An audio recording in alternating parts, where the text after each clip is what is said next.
Happy Wednesday evening, Sooner Nation. Welcome back to the Sooner Surge Double Trouble, except it's not really double trouble because we have Hunter with us today. If you're not seeing double, it's because Hunter is here. And Jay is in an airport somewhere in the Midwest. We'll just say that. Thanks for being on here tonight. Big news. It was National Signing Day. Didn't really affect OU's class because it was already set in stone really well. Pun intended there with Stone. Second of all, big news because tomorrow when you wake up, it's Sooner softball season. Yes, it is. Puerto Vallarta Challenge getting underway tomorrow. Doubleheader for the Sooners. 10:30, you got Utah Valley. 1 o'clock, you got Duke. So back Duke's end a of big the one. double. Yeah, back end of the doubleheader, you got a top 10 team in Duke, a team that did very well in the postseason. So a good early test for Patty Gasso and the Sooners. Yeah, Sooner fan, sporting the sport coat. Haven't been home except for 5 minutes ago. Left the house at 6 a.m. and just got back home about 9:25. So hey, it was National Signing Day for you as well. You had an athlete sign, so yep. gotta wear National the Signing Day across the nation. And listen, I don't know, Hunter, if you saw, but and first off, Ron, Duke won't be a problem. Maybe they should pose a problem. They're not posing a problem tomorrow. It's an OU squad. Yeah, business casual episode, Trap House. Exactly. Swipe that like button. Click that like button. Business casual, looking prim and proper here to get rolling with you guys tonight. Thanks for being on here, Trap House Booming, and everyone else that's on here. Hunter, so OU's class, top 10 across every recruiting site. And then I don't know if you saw the Josh Pate rankings. I think he had OU as 5th in 2024 in the SEC. I did not see his rankings. Was it 5th in just the SEC or 5th nationally, Joe? It was SEC.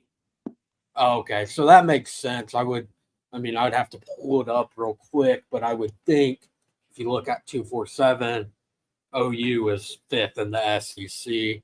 The teams in front of them, the only non-SEC is Oregon, Miami, and Ohio State. So that's where it is. 5th in SEC. Not bad. I really would say this OU class is a very, very good class that could be higher. It's just an opinion-based thing on these recruitings. When you look really at the top 10 this year, every top 10 class is very impressive. Yeah, and Braden thinks Maxwell will pitch against Duke. I tend to agree with him. And Chad, 24-25 class, that's the 24 class was the National Sign Day top 10 across the board. Pate article was talking about OU next season, 5th in the rankings in the SEC is where he's got him. LSU is 4th there, but in the article, if you read that, it talks about LSU lost really their 2 best guys on offense, 2 really, really good NFL guys in Daniels and Malik Neighbors. Their defense wasn't great. I was surprised at Alabama number 2 in those rankings, though, honestly. And I think he had OU going 9-3 and then winning the bowl game at 10-3. If that happens next year, Hunter, I like OU's chances to be in a playoff. And 2025 is what everyone is pointing to for OU. Everyone's talking about 2025 being the season where they make the natty run. But we'll see. Yeah. When you stack the 22 class, first year Brent Venables, really a class that was puzzle pieced together at the very last minute. Look at who they got there. Some guys did leave, but really a good class for the circumstances that they had. You look at the 23 class, what that really started the first full year of Brent Venables to have I believe it was the 7th class in the country when it all finished out. I could be wrong on that. That was a ways ago. At one point, it got up to 5th, depending on which site you look at. I know ESPN, I believe they stayed right there. And that was with a 6-7 record. And Oklahoma was still able to put together a class like that. And then you look 24K class, David Stone, they finally land the big-time defensive lineman that they have been trying to get for, it seems like forever since they got Gerald McCoy back in what, 2008, 2006? Like, it was a long time ago. Yeah, and Gary says 3 through 10 can get in the college football playoff. I like your thoughts that what you're really saying is there could be a logjam, and there is. I'm going to go 3 through 7. I'm not going to go down as far as 10 in the SEC, but 3 through 7 is going to be an absolute bloodbath. And I think it was Sooner fans said that if OU's not in the playoff by 2025, his seat should be hotter than the sun, and he's absolutely right. If OU is not in the playoff in the next 2 years, you have to start, in my opinion, asking a question of, do we make a decision to move on? I, for one, and look, OU fans don't want to hear this. I get it. I think BV is the right guy for the job. The recruiting class, as you said, Hunter, stacked up. But if they're not doing this on the field in the next 2 years and being a top 12 team in America, you got to question it. Yeah, you got to make playoffs. OU has to make the playoffs over the next at least once through the next 2 seasons. 12-team playoff. You're the University of Oklahoma. You're a college football blue blood. They're doing it on the recruiting trail. They are doing what needs to be done to be a top 12 team, SEC or not. You should be a college football playoff team. And look, Coconut Greg's right. It's the development. It's the coaching that has to step up. No longer do they have excuses, as someone else said on here, Sooner fan. And look, BV will be the first to tell you guys that there are no excuses. He's not going to play the excuse game, but really can't play that game because the talent's going to be there. It's going to be stacked up year after year. It comes down to making plays on the field and having guys developed, and that is the next step. And if they make that step, they should be a playoff team year in, year out. And then the next question from there goes, and the next kind of sequence in the process is, okay, we've been in the playoff. It's time to go win one. And I think that is the step. I, for one, am going to be disappointed if OU's not in the playoff in 2024. I don't care. I know it's the new in the SEC, and I know there's people say 2025, that's the year. Stop. 2024 can be the year. Let's go out there, throw a 9-3 record, and get to the playoff. Yeah, you're right. You have to make the playoff. And then the next step after that is got to win a playoff game. Oklahoma hasn't done it yet. 12-team playoff, big-time chance to make that first win that they've had in the playoff era. So a lot of big things ahead for the Sooners. In modern day caveman, you're absolutely right. They are going to have the most experience in some of the key positions, mainly on the defensive side this year. Now, 25. They are. They're going to be losing guys in 25, but you look at who they still will have. Like Lewis Carter will be, at that point, a junior. Where is he going to be, Hunter? Kip Lewis. You have Jaron Where's Kanek. Lewis Carter going to be, Hunter? Both of those guys are going to return. Before I continue on, Brandon asking, if the OU softball game is televised, it is not, unless you pay $30 for Flow Sports like I did. Just purchased it tonight. They'll also, if you're a baseball fan, get you the first weekend of OU baseball included in that subscription. Believe OU softball has 2 of their first 3 weekends are exclusively on Flow. Yeah, and Hunter, I want you to take this question because you'll be able to explain it better than I am. You're definitely a stats guy. I'm just a yeller, it seems like. But before you get to that, Hunter, before you get to that, I do want to answer Eric. Again, Eric is a Sooner Surge Unlimited member, very active in the Discord. Appreciate you, Eric. Hop on the Sooner Surge Unlimited membership and get you on the Discord. It's a great place. But Eric says, do you think there's a chance multiple elite recruiting class buys BV an extra year, even if he misses the playoffs? And I want to take that and stack that with the question earlier about if he gets to the playoffs in 2025 and loses, does that save him a year? And I think it does. I think you have to just get to the playoffs. You have to make it. That's just make the playoffs, and you're going to keep your exactly. Hunter, tackle that question on the schedule. Scheduling is not going to be pods. I do not foresee them going to pods anytime soon because it's at least going to be 4 years before, because the way it's set up is everyone plays either Oklahoma or Texas, and then everybody they didn't play plays the opposite team. And then you switch back, and the teams that you played before, so OU plays Alabama in Norman this year. In 2026, they will play Bama in Tuscaloosa. So if that makes sense, it's just going to be that cycle. Every 4 years, you will have played every team twice and at every SEC stadium once. So Yeah, I think they're going to continue on that. Bixby, they're going to be very good. You just can't doubt them. You can't doubt them anymore. Death, taxes, and Bixby. I mean, it's clockwork. 2025, Kip Lewis, Carter Lewis. Lewis Carter, yeah. Kip Lewis, Lewis Carter. That's right. And look, I'm very high on Lewis Carter. I think he's got to play a lot. I want to go back to someone earlier who talked about top 8 in offense, top 30 in defense, and top 90 was ranking in special teams. Lewis Carter was definitely active on special teams, but I think you've got to be top 10 offense, top 20 defense, top 30 special teams. You get in the 10, 20, 30 club in those three, you're going to be in the playoff, in my opinion. You said top 30 special teams, 10, 20, 30? I think 10 offense, 20 defense, 30, or even 10 defense, 20 offense, but 30 should be the low number of the three maybe. But I think if you get a 10, 20, 30 club, you're in the playoff.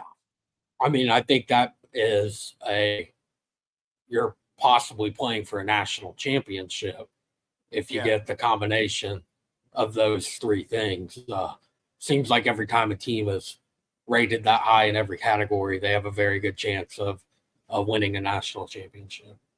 Yeah, and especially with OU's schedule, if they're ranked that high, we're going to know that they're where they need to be and where they should be because, again, everybody, this is the University of Oklahoma. So I want to get to Mez. How is Bigsby so good without producing blue chips outside of Luke Haas? Culture. I tell you how. They're a machine from the kindergarten up to the high school. It's a well-oiled machine. It's just ingrained in their head. And I got to get on Sooner fan before. And Hunter, I may rant here for a second, so I apologize here. I think he's somewhat right, but look, if this team is not a top 20 defense next year, I think it's a major question mark. Top 20? 20 defense. You could be a really good team and not be top 20. With who they have coming back, everyone but one guy. I agree. What is it should be much better. But top 20, like that's 150 spots. Tell me unbelievable offenses they're playing next year. Like something you're scared of. I mean, I would say Ole Miss has a very good offense. They're good. I don't know about very good. Offense. Who? Texas. Oh, you did Missouri okay has this year against Texas. Tennessee will probably have a pretty good offense. Right. So that's 4 teams right there. Right. But I guess it's also going to depend on what category statistically we're looking at. Are we looking at total points? Are we looking at total defense? I go off total defense. That's what I go off. And what were we last year? 75? 70. It was like between 75 and 77. One of those. 75, 76, 77. I'd have to go look. I can't remember off the top of my head which one. I'm not going to apologize. And Sooner fan, you're not making me mad or disappointing me. I don't get disappointed in a viewer's comment. I promise you that. But I will be disappointed if OU's not good on defense. You tell me the reason they're not going to be good. It's inexcusable if there's not improvements on the defensive end when you're looking at just snaps played. Woody Washington has started, I believe, 36 games. Danny Stutzman has played a lot of football going back to his freshman year as well. DeJoun Terry has played in the SEC before at Tennessee and going to have an elevated role for OU this year, finally getting the full offseason of workouts with Schmitty in the weight room. Like, the defense should be very much improved. Top 20 is a massive jump, though. I would say they're going to be maybe top 30 top 35. I think if you can Well, double your defensive production not from the year before. and honestly, if they're top 30, I'm probably okay with, I guess. But their non-con is atrocious. That they should shut out or hold every one of those teams under 20. And then, honestly, Everyone? I of mean, the I think non-con, Houston and Tulane are solid teams. Like, Tulane lost everybody. They are not going to be they very good. also brought in a lot of people, Mario Williams as well. Well, So they brought Mario in a lot of Williams, if the former. wind blows, he Hey, falls over. maybe Jeez. so, but they did bring in a lot of former Power 5 recruits. I don't care. OU brought everyone back on defense, and here's what I'll say, Hunter. UCF, this season, everyone talks about the cupcake schedule this year. UCF's offense, as good as arguably Tennessee, and I know no one wants to hear that, but it is. It's a fact. Yes, it is a very good offense. It is a very good offense, but it wouldn't be as good in the SEC. They would not be a top 5 offense in that. I think OU's defense might look better in the SEC, Hunter. Maybe so. Maybe so. I've said that for years. Hey, before we get into that, I know a lot of comments rolling in, but if you've not already checked out the Fan Stop, be sure to check out the Fan Stop. Join the Shirt of the Month Club. Get a new shirt in the mail every single month. You join, you get a welcome shirt in the mail right after you join. Use code SURGE for 10% off your first 3 months. That is thefanstop.com. Join the Shirt of the Month Club. Chief T-Bird, you're absolutely right. I've said this for years, that the SEC offenses, when people bashed OU's defense for years, I said, well, I don't see any Mahomes in the SEC. I don't see any of these other quarterbacks that OU's going against, and that was facts. Now, obviously, in the trenches, it's a different ball game in the SEC. But as far as spread offenses, I would say that the Big 12 has as good spread offensive systems as the SEC. The trenches are different. Yes. And they made the progression to the spread, Hunter. Yes, they did, but it's such a different type of football in the SEC. I think actually, even though it's not going to be the big plays as much, the spread offenses to the magnitude that OU is accustomed to in the Big 12, there is a chance that they could struggle against SEC offenses if they're not good in the trenches. The defensive line's not playing well like the year before. You expect them to be better. Yeah, they have to be better, but they're also going against the best skill that they've ever seen in the trenches with a 9-game SEC schedule. Yeah, and Mez says 2023 OU scoring defense ranked 46. Scoring defense was really good. They forced a lot of turnovers. I believe they were second in the country in total turnovers forced. I know Billy Bowman had 3 pick sixes. I believe special teams gets thrown into that scoring defense category as well. They made a lot of scoring plays on that end when you're looking at it compared to everyone else. But total defense was not great, in large part due to the bust that you saw against Iowa State at times, the bust you saw against UCF, Kansas, Oklahoma State. TCU, most notably, gave up over 40 points against TCU. That was a game that should have been put away pretty quick. Yeah, and Chad Gamble, thanks as always, Chad. Sooner Surge Unlimited member. Not only that, dropping supers here for us. Very much appreciated, Chad. Chad says new DC and new co-OCs. This should be a lot better on all sides of the ball. Look, again, I don't want to get in a rant and argument here. I think the DC move is going to be outstanding because it's taking a lot of pressure off Venables. I think Zach Alley's going to bring some things from what I've heard that's going to be very good. I like the continuity on offense and staying with Seth Luttrell. Love it, actually. Will it be better than Levy's offense? Ranking-wise, I'm not sure we can say that. Maybe situationally we can, but I will say this. I think the run schemes with Beatenbow, they're going to be on the same page more. I think there's some things to get excited about with the tight end and the H-back and dual running backs. So there are definitely some parts. What I think you're saying, Chad, and I can get on board with is usually if you lose both DCs, you're in a panic. OU's not. And I think that's the good news, that I think people are excited about it instead of upset about it. Yeah, Zach Alley's going to bring a lot of juice to the defense. I mean, he's a younger Brent Venables, like plain and simple. Listen to him talk, you would think it's Brent Venables. Sounds so much like him, only just almost 30 years younger than him. And the changes he's going to implement, a little bit more man, if that's what happens. You saw it at Jacksonville State. That's what he did. But really just the Brent Venable defense was some touches from Zach Alley. And he did a lot for Jacksonville State. Their defense was very, very good. That's why you're seeing them getting a SEC coaching job as defensive coordinator at Oklahoma. And then on the offensive side of the ball, I do want to touch on the situational play calling, like you mentioned. I think that should be vastly improved under Seth Luttrell. And getting the tight ends involved, H-backs. Feel like Oklahoma offense is at the absolute best when that's happening.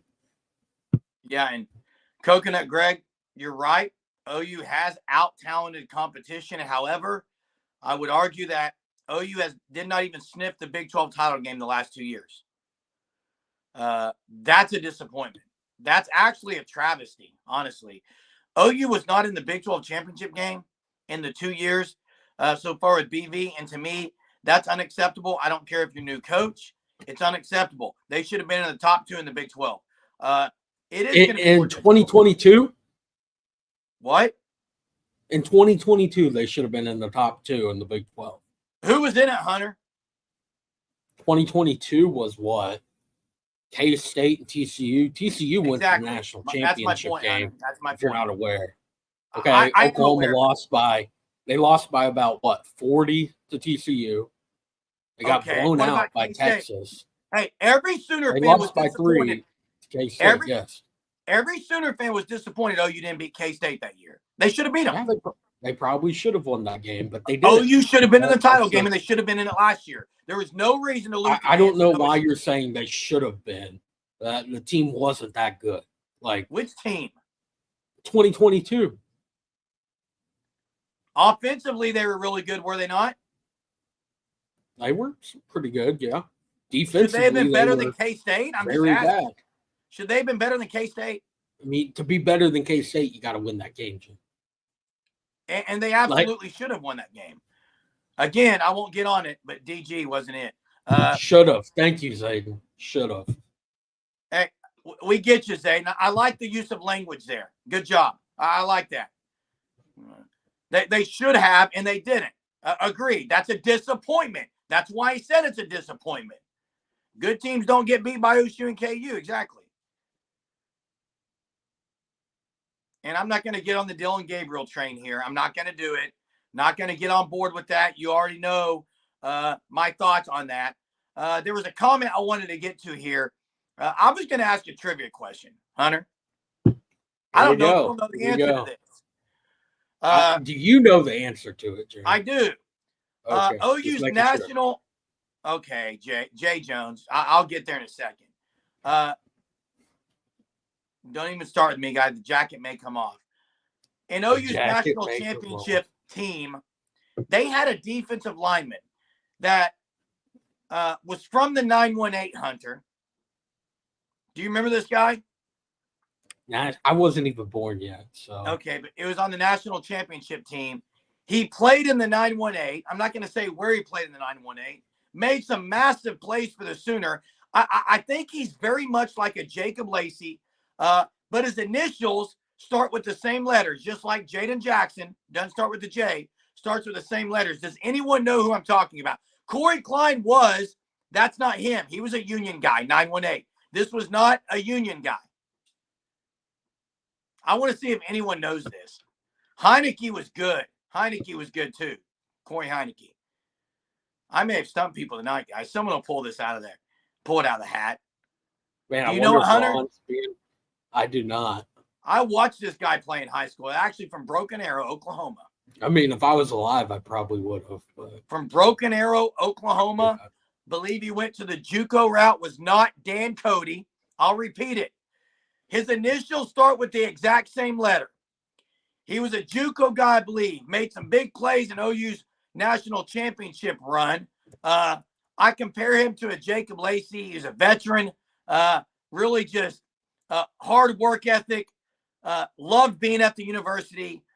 Very dedicated to the university. And we'll see if anyone gets it. If Jay was on the chat, he would get it. Jay's in an airport somewhere. I think in Atlanta.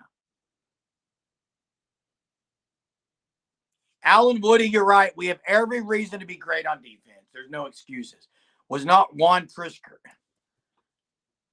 I think I may have stumped everyone, guys. Maybe I'm wrong on this. I may be wrong. I mean, I have the answer. I looked it up. Oh, you did find it? Yeah, I did. Do you remember Google him? answers should be disqualified. Do you remember this guy? I do not, Jeremy. But again, wasn't even born yet. It was 2000. Yeah, I'm old too, Hub. Hunter's making me feel super old too. That's exactly right. No, Guys. Bobby, that's not it. Nope. Maybe give him the initial. RR. Corey Callens is a great one, though. He was from Jinx. You had Corey Klein from Union, Corey Callens from Jinx, the Legion of Doom. It's neither one of those guys. Those are higher recruited guys than this guy. This guy played better in a lot of ways. If no one gets it in a minute, Purple Orca's got it. I'm going to give give Purple Orca the answer for the last name. It was Ramon Richardson. It's Ramon Richardson. Zayden Richards hopping on. I guarantee you Zayden Richards using Google on that, just like he is in his research paper, doing a great job researching. He's researching here. He's still researching tonight. What a guy. Purple Orca gets the point for tonight. Ramon Richardson. Does anyone remember him? Because I do. He was great. Hey, I saw a comment from Ron. I have not heard this. I wonder if he's pulling your leg, Jeremy, or what. Okay. Well, let me just say this. I got to get to Pastor Chuck here, but I want to say something to Ron. If DG throws the first pitch, Kenzie Hansen needs to step up in front of the plate because he won't get it there. I promise you that. Promise you that. And all the pitchers throw way harder than DG. So, Chuck, I might have embellished great. Ramon Richardson wasn't great, but he was a great role player for that team, okay? Jeez. Sure, you know I like to embellish things. Dude. That is so different, man. No way you are comparing throwing a football to throwing a softball. I'm talking about I don't throwing a football, actually. Okay. Jeremy, I don't think you could throw a softball. Okay, I played fast pitch softball. I won a state championship in softball, pitch? Class D level, Oklahoma. I was sponsored by DeMarini, buddy. Really?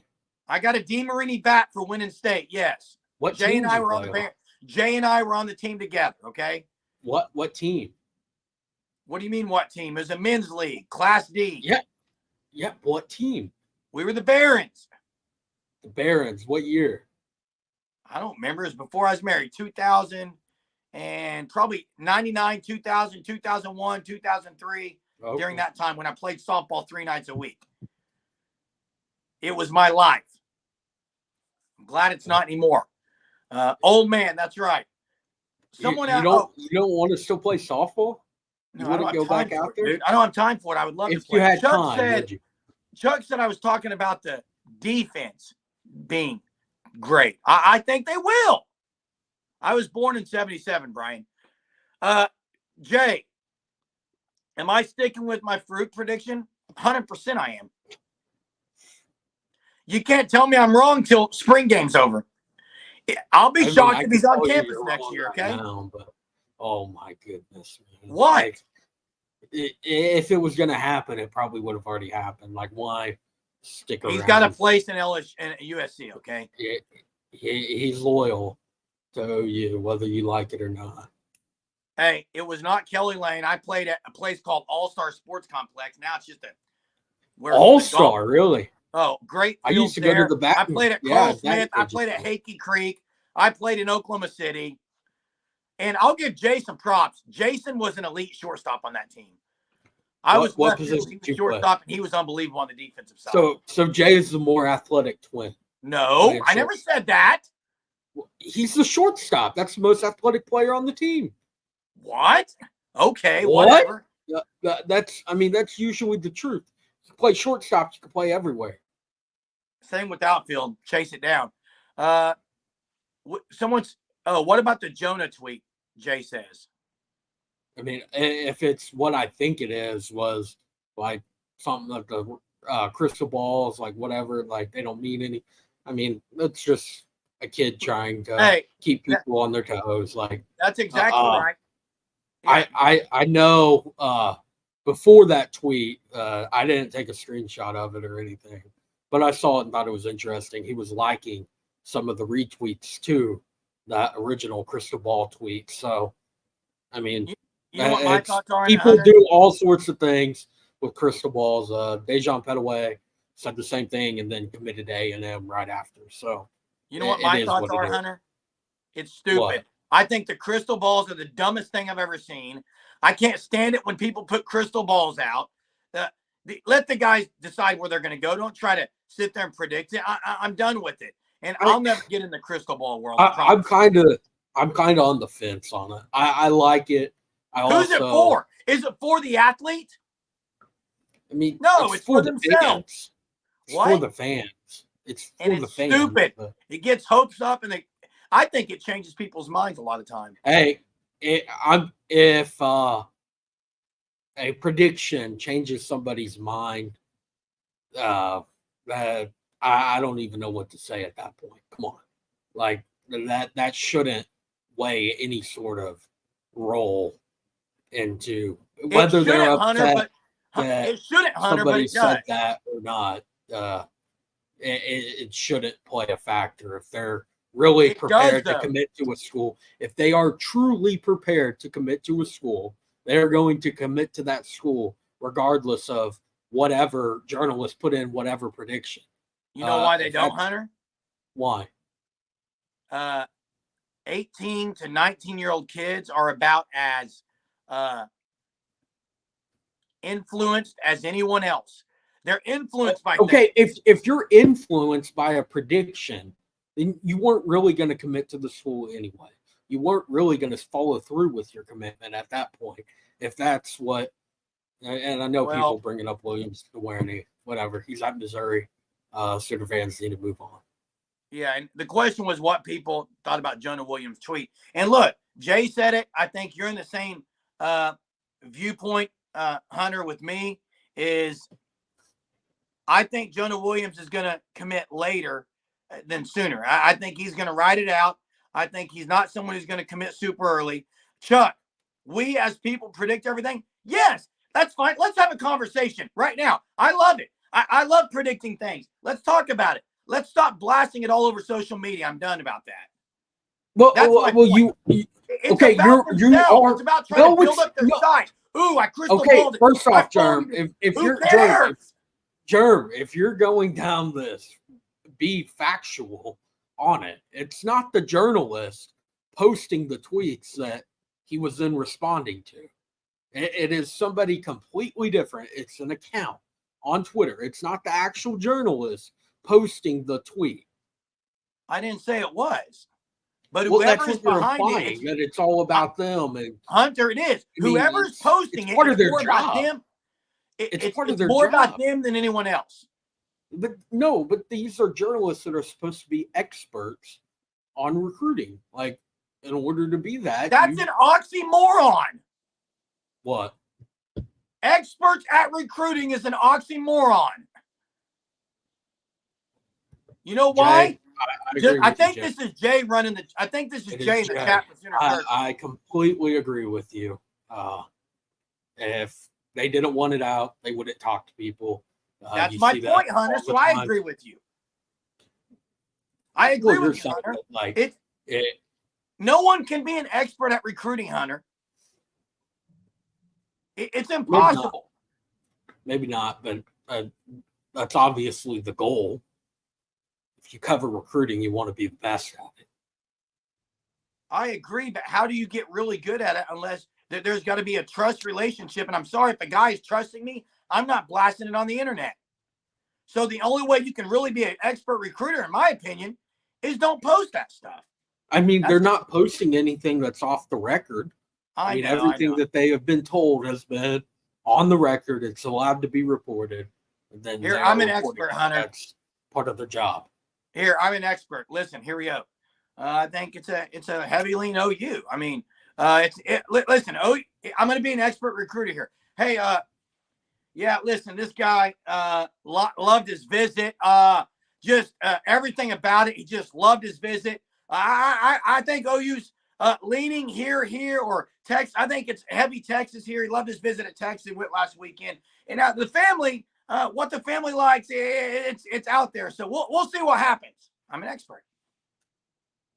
Bobby, you're 100%. They are not here, Hunter.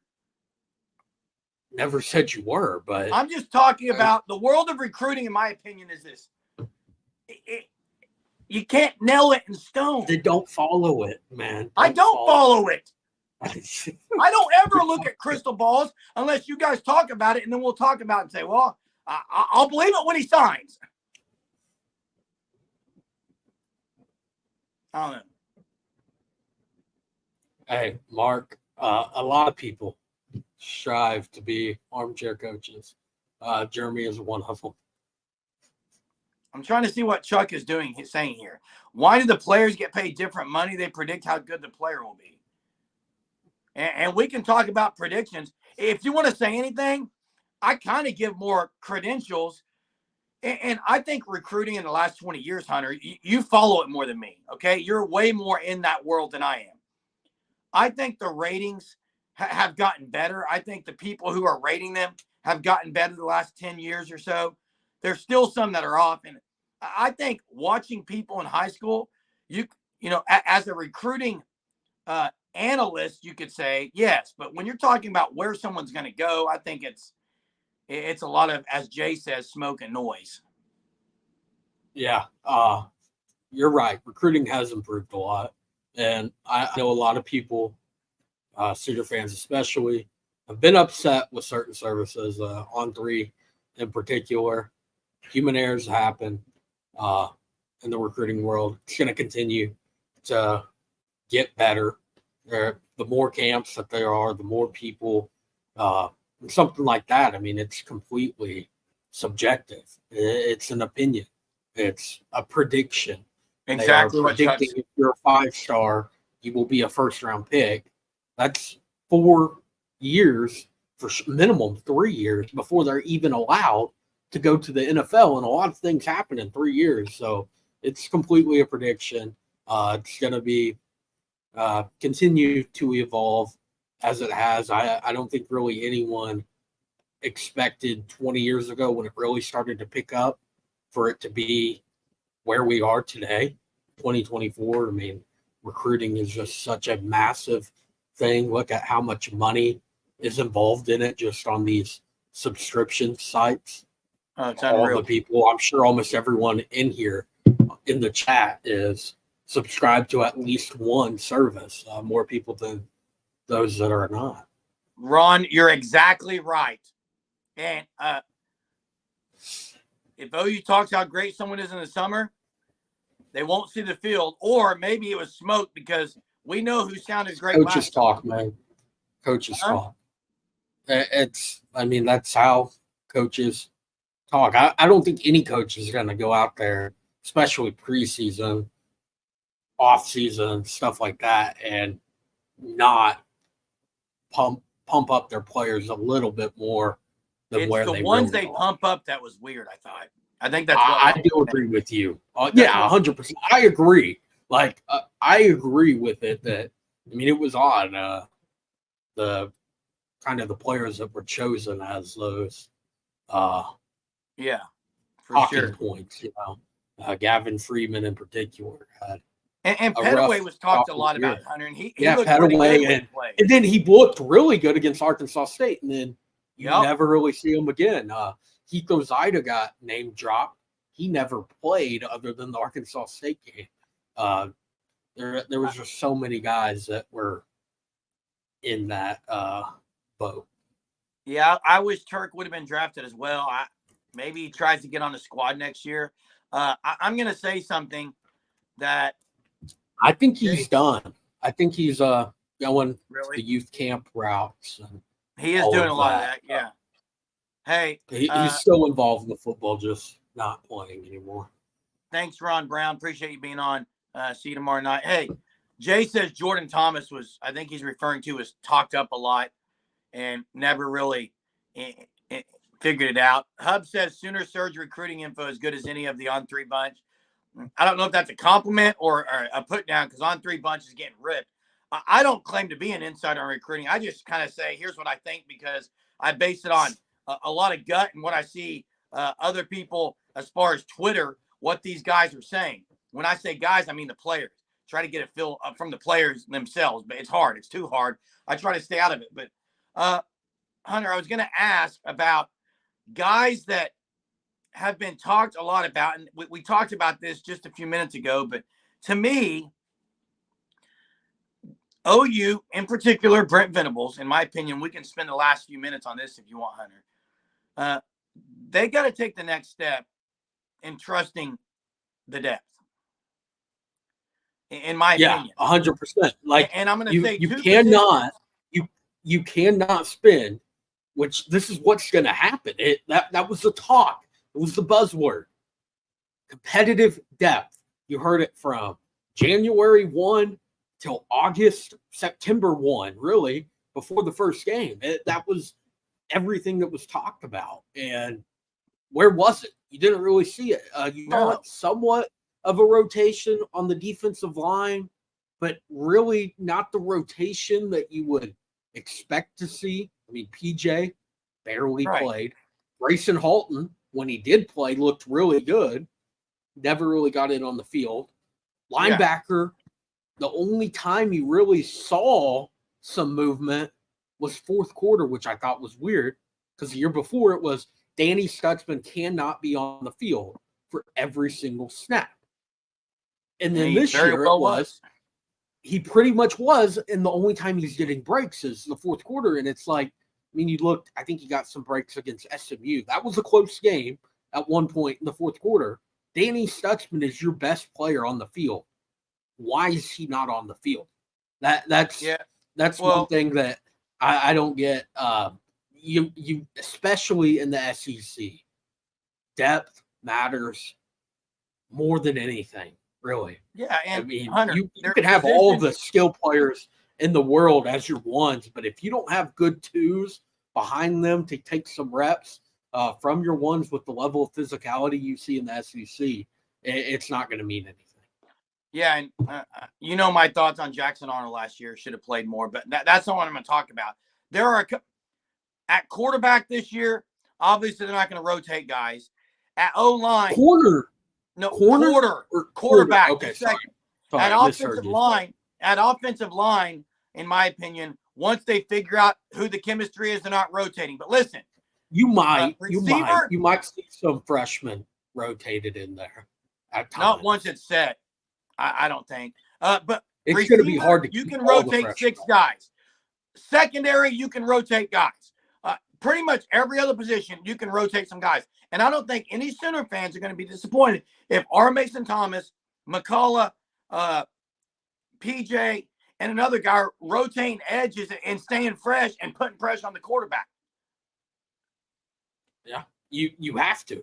Like, you absolutely have to. You cannot win in the trenches in the SEC without depth. You can't do it. It's the most physical league in the country. You have to be able to use those depth pieces, because if you're not, what's the point of having them? Chuck, you're you wrong. have the potential for a very good defense, and that's going to happen by rotating guys through. I would say really everywhere. Yeah, Garth Brooks does support OK State. He's a big Oklahoma State Baseball guy not too. To the Toby Keith. Toby Keith's No. a one of one in terms of fandom. Like, I mean, he was at the LNC more times than he wasn't. You know, the song he wrote for after Wavin Tisdale's passing, just you hear Skip Johnson talking about his friendship with Toby today at the press conference. Toby was he was a diehard Oklahoma fan. That was his thing. He was at every OU event he could be at. Yeah, and Chuck says Jackson Arnold got more playing time than a lot of backup quarterbacks, and says they're only supposed to play if the starter gets hurt. Well, there were some games they could have put Arnold in later in the year when OU was up, is what I'm saying. They were trying to preserve the red shirt. That makes no sense, Hunter. I can agree with you. I also he's not going to be here 4 years. They were trying to. If he's here 4 years, that's a problem. There is something wrong if he, unless there's an injury. If there's an injury, then you get a medical red shirt. He didn't play any after game 4, so that was a little disappointing. Really, what times? Like, tell me the moments you think he should have played in after. Well, TCU was one, Hunter. Not TCU. Who was the last game of the year? TCU. He didn't play at the end of the game? He should have played the entire game. Oh, my goodness, dude. Gabriel was hurt. Oh, my goodness. Gabriel had a great game. He did, but he should have played. CE says should have played against Kansas. Yeah, maybe. I don't know how you're trying to say Oklahoma puts up 69 points on the scoreboard, and you're saying that they didn't play the correct starting quarterback. No, I'm saying Jackson Arnold should have played against TCU more. Sorry. More? Absolutely. What did he play? Dylan Gabriel had 400 yards passing and 3 touchdowns. Jackson Arnold barely played that game, Hunter. Hey, didn't Nico redshirt for Tennessee? Or did he not? I don't know. Not sure if he did or not. Look, and Jay's right. There was time, even early in the year last year, we thought they were going to use Arnold in a couple packages.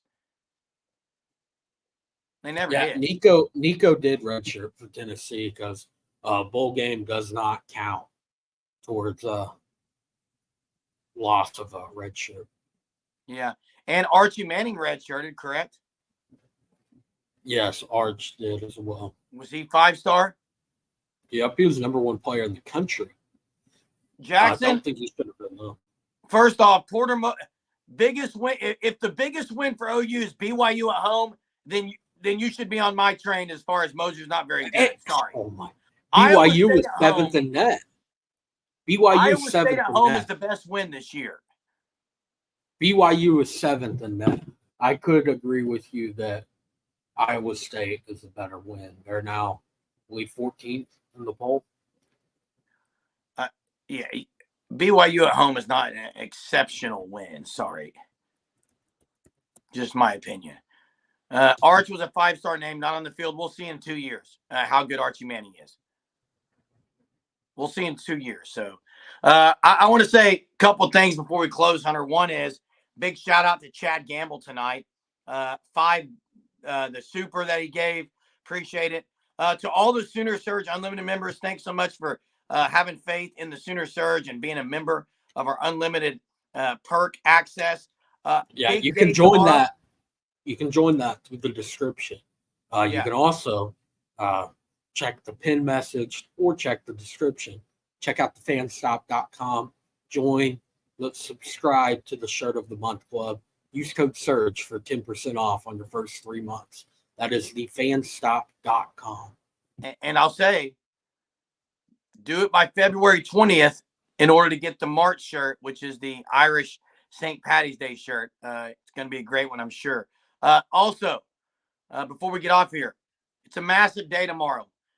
The 53-game winning streak starts up again.